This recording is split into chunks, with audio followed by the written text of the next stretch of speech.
This special episode of Embrace Everything, The World of Gustav Mahler, was produced in partnership with the New York Philharmonic.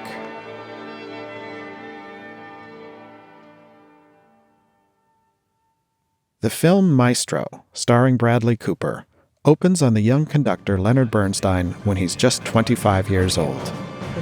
On November 13th, 1943, he gets a call that would change his life. Bruno Walter, who was to have conducted this afternoon, is ill, and his place will be taken by the young American-born assistant conductor of the Philharmonic Symphony, Leonard Bernstein. The program includes the overture to Manfred. And in that moment, as he steps out on stage at Carnegie Hall, a star is born. Bernstein soon meets his future wife Felicia Montalegre, and much of the film explores their complex relationship and life together.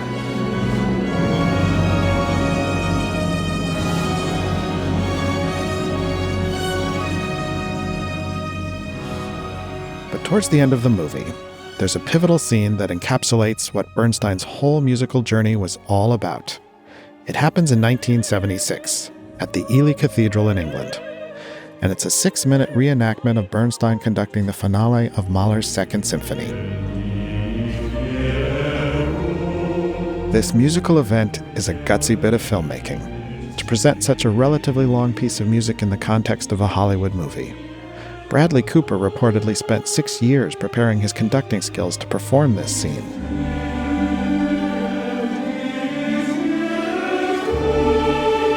Leonard Bernstein was one of the musical giants of the 20th century, and Maestro is full of wonderful music, especially Bernstein's own compositions.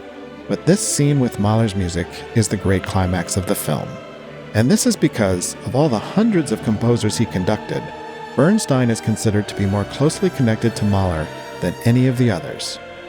In this special episode of Embrace Everything, we'll explore why this is, and how over a single decade, Leonard Bernstein ignited a global Mahler renaissance.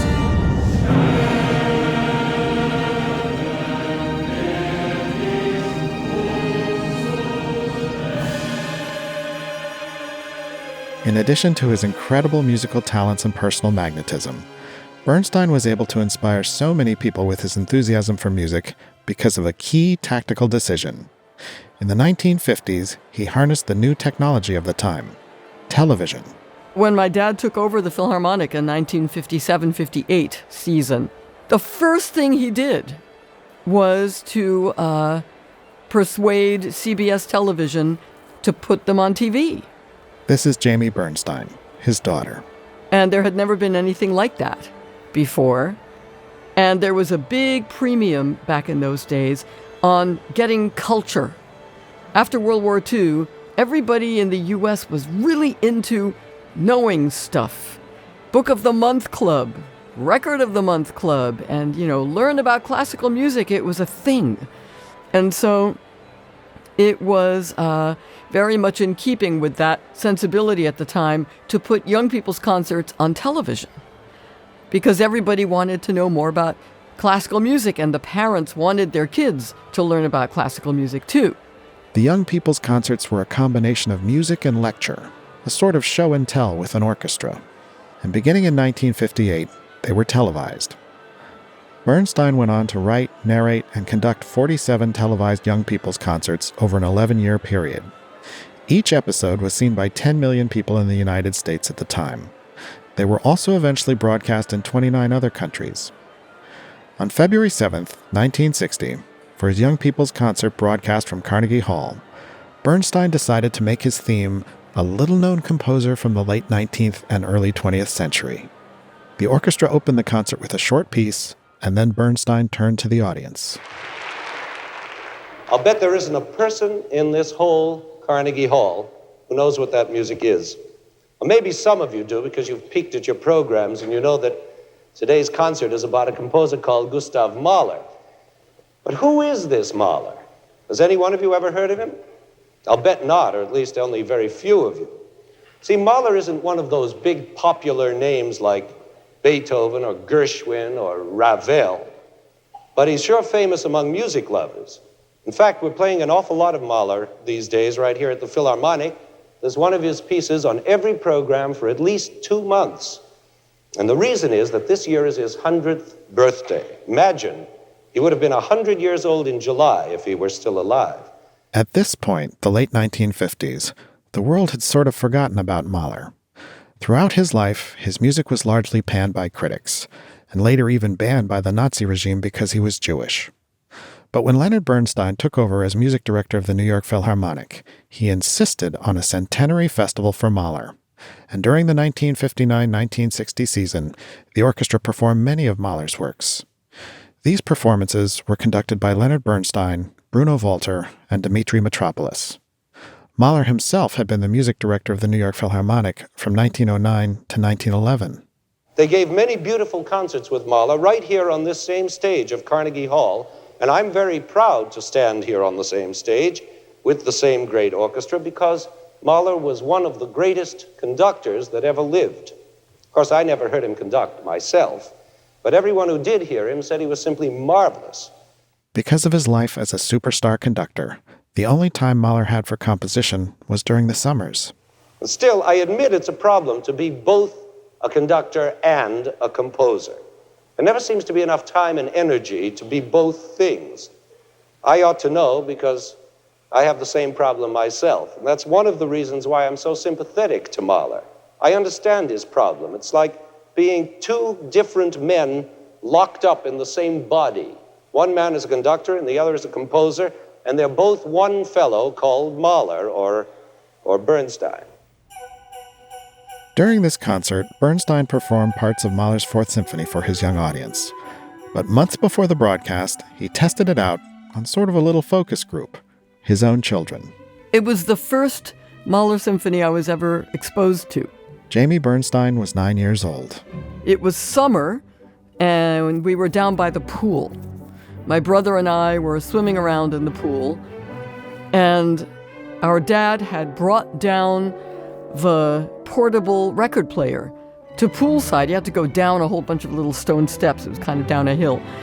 And he'd brought the record player and his Bruno Walter recording of Mahler 4 and his score. And so he sat down in his bathing suit on the chaise longue with his score and his cigarettes, of course. And he was listening to the recording and following along in the score. It was part of his studying. And while all that was happening, my brother and I are splashing around in the pool. So we wound up getting this sort of play-by-play explanation of the music as it was going along.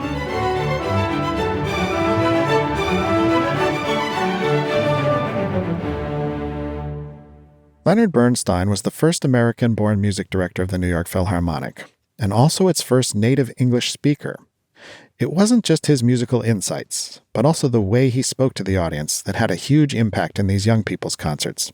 And everybody watched. Back in those days, every household had one screen that they all watched together in the living room.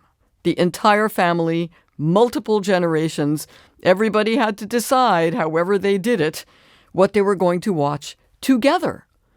And when I talk to young people about the young people's concerts, at this point I always say, so, how many screens do you have in your house?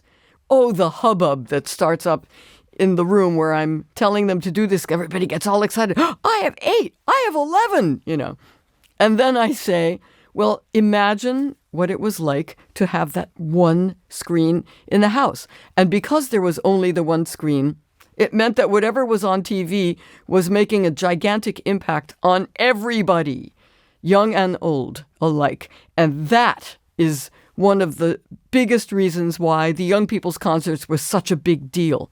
During the same February in 1960 that he did his young people's concert about Mahler, Bernstein had another Mahler milestone, this time mainly for grown-ups.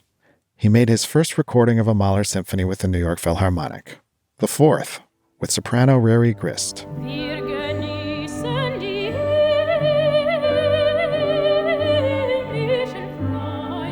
And during the rest of the 1960s, Leonard Bernstein would record almost all of the Mahler symphonies with the New York Philharmonic. In 1961, it was Mahler 3.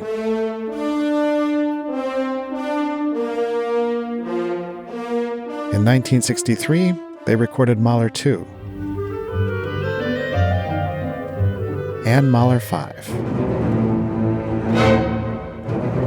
In 1965, Mahler 7 and Mahler 9.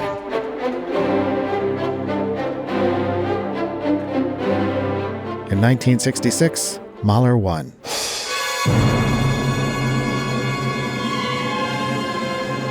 And in 1967, they recorded Mahler 6.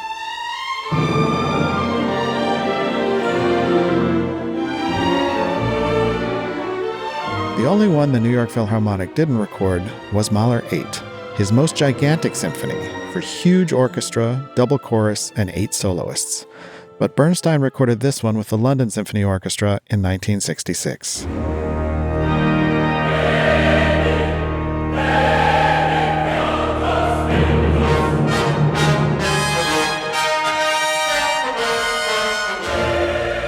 For those performances of the Eighth in England, Bernstein's wife Felicia was there. Oh, I think she loved Mahler. Jamie Bernstein. And I remember sitting with her at Mahler 8. And we were just, both of us, sobbing at the end.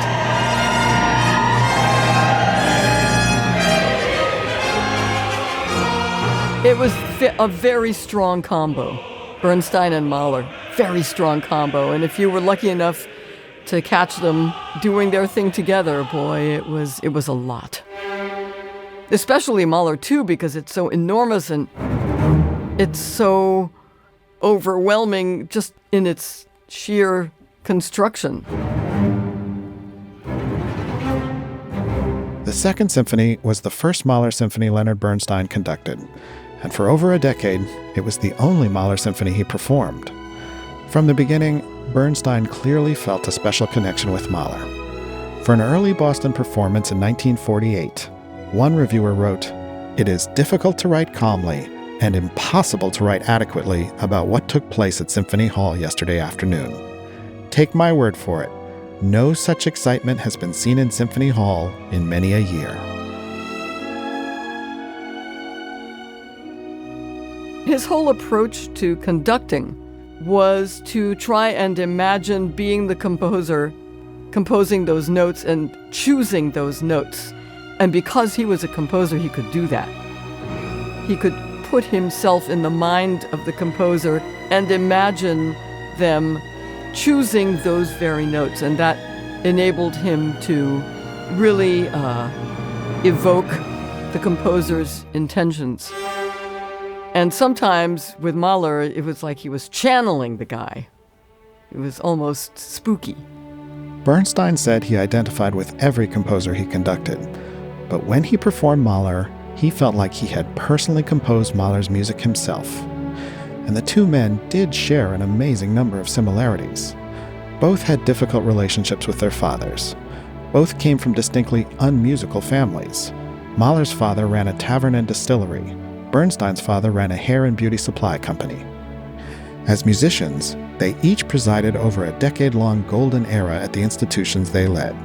Mahler at the Vienna Court Opera and Bernstein at the New York Philharmonic. Both were music directors of the New York Philharmonic. They were conductors and composers, equally skilled in both areas. They loved the popular music of their time and used it in their own compositions to dazzling effect. They didn't see musical borders. One kind of music wasn't better than another. They embraced all of it lovingly and with delight. They didn't have religious borders either, incorporating ideas about faith from many sources, although both men were Jewish. Mahler wrote a Resurrection Symphony, Bernstein wrote a Mass. And many of the complex life themes upon which Mahler meditated were familiar to Bernstein. My father had this terrible dread about our capacity to destroy ourselves completely. And his dread never gets any less justified as we go along. And Mahler had that too. And you can really hear that in his symphonies, in many of them. And my father really picked up on that. Bernstein conducted a televised broadcast of Mahler's Second Symphony with the New York Philharmonic on November 24, 1963. It was the first time an entire Mahler symphony had been broadcast on television, and it was presented just 2 days after the assassination of John F. Kennedy. It expressed the grief and anger felt by a suffering nation.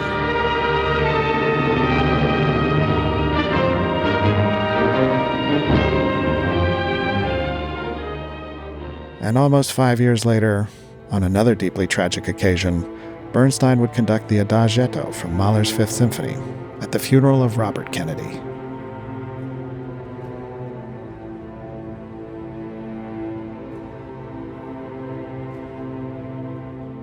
While Mahler's music does express overwhelming sadness and anger, on the other hand, it can also be so uplifting.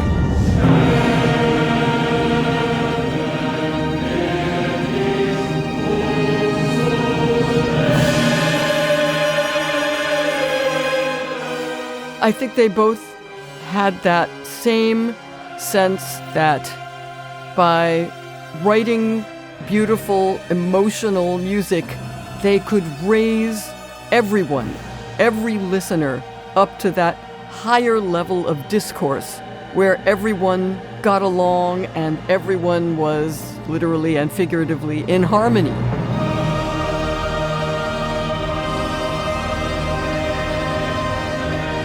I don't know what Mahler's politics were at all, but I know in my father's case, he spent his entire life doing everything that he could to try and make the world a better place.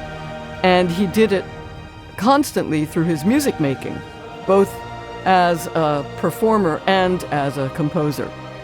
It was the same sense of let's all go to this higher plane.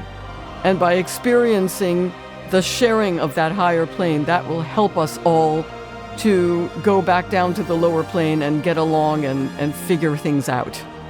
That was his idealism.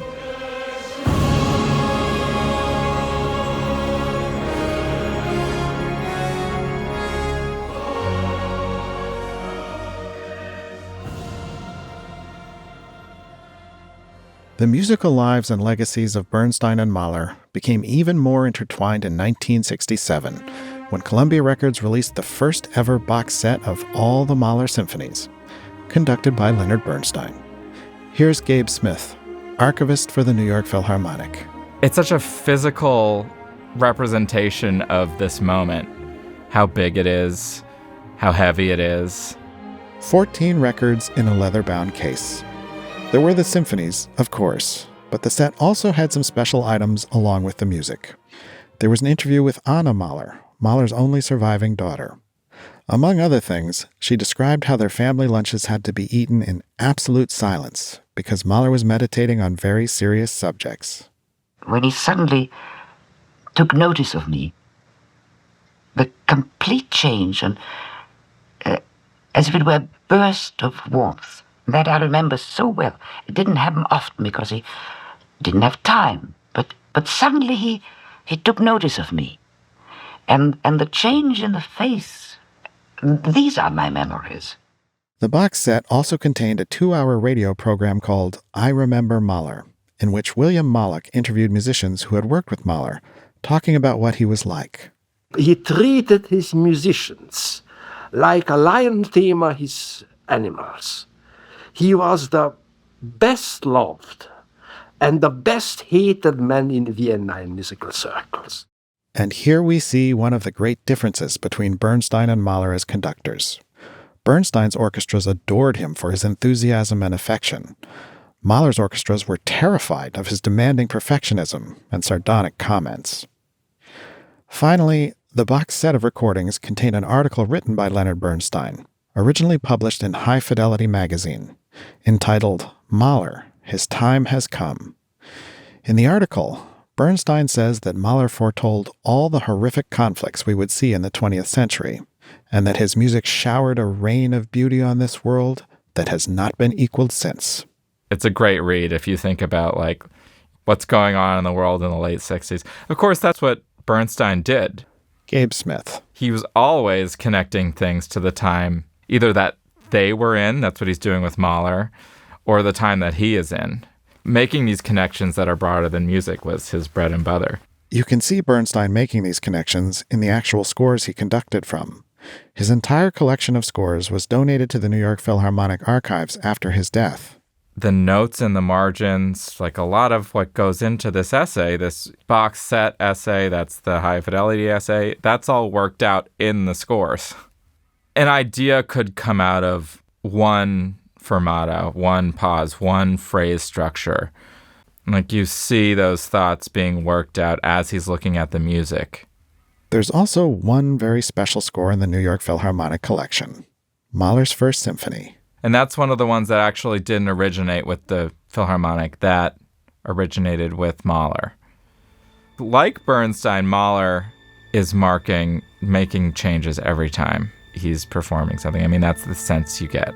Mahler wasn't the only one who used this score. Bruno Walter actually has marked this particular Mahler score as well, on top of Mahler. And Bernstein did it too. You know, it says LB, it says BW, and then it's got Mahler's own stamp on it. So that's how we know of those three. By 1968, due to the success of the box set from Columbia Records, Mahler was now ahead of Beethoven on the U.S. classical record charts, according to Billboard magazine. And Bernstein went on to win 2 Grammy Awards for his recording of Mahler's Eighth Symphony. And then, in 1969, at the height of his achievements with the orchestra, Bernstein announced he was stepping down as music director of the New York Philharmonic, wrapping up an incredible decade of Mahler. Time magazine said that no other person had done more to popularize Mahler's music than Leonard Bernstein. His final concert with the New York Philharmonic? Mahler's Third Symphony.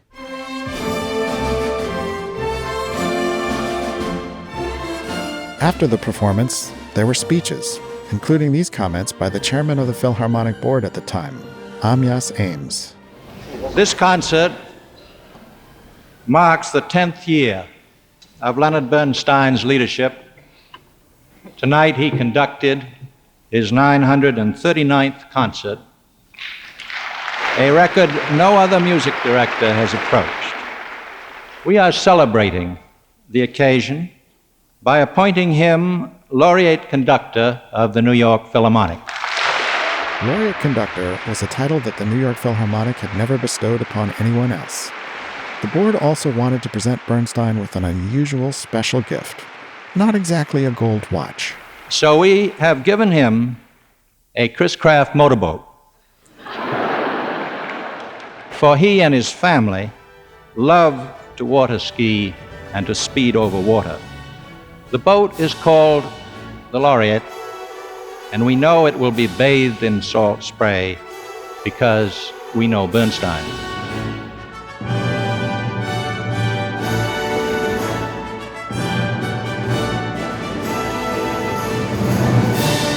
But that wasn't the end of Bernstein or Mahler.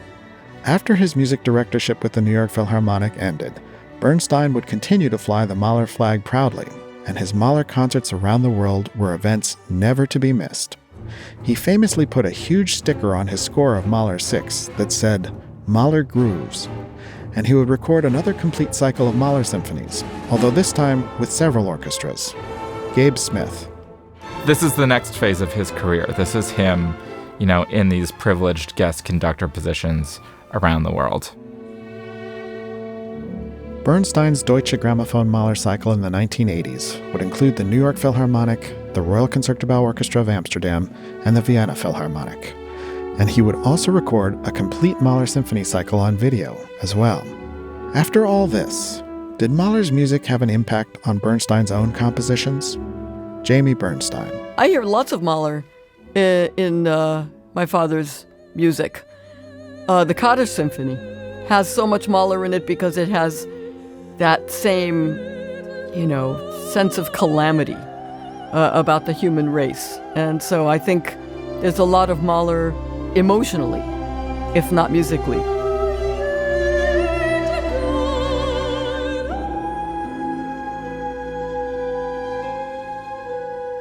But then I've always thought that Make Our Garden Grow, the finale of Candide, is very Mahlerian. And so it tickled me that Bradley Cooper decided to include the finale of Candide and the finale of Mahler 2 in his film, because I've always thought that those two finales had so much in common. Both works end with humanity looking upwards and reaching magnificently towards a better world for everyone.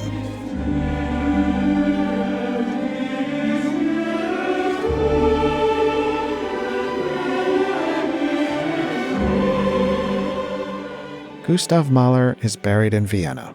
Leonard Bernstein is buried in Brooklyn. And Bernstein was buried with one of Mahler's scores in his coffin, the Fifth Symphony.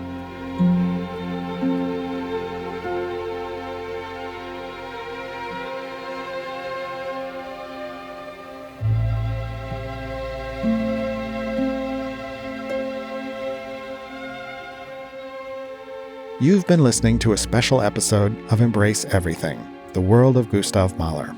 I'm your host, Aaron Cohen. I also wrote and produced the program. Our editors are Jenny Lawton and Marilyn McCoy. The audio was mixed by Rick Kwan. Interviews were recorded by Bill Sigmund at Digital Island Studios. Video editing and production by Bridget McCormick. Archival audio and images were supplied by Gabe Smith and Meredith Self. A very special thank you to Jamie Bernstein. Thanks also to Jennifer Barnett, Lou Smoley, Christine Sun, Catherine Ronaldo, Caroline Heaney, and Mallory McFarland. If you've enjoyed this program, be sure to check out other episodes of our podcast, Embrace Everything, the world of Gustav Mahler. We go in-depth on the Mahler symphonies with a huge cast of musicians and experts, including members of the New York Philharmonic and other great orchestras from around the world. All the details of the series can be found on our website, theworldofgustavmahler.org.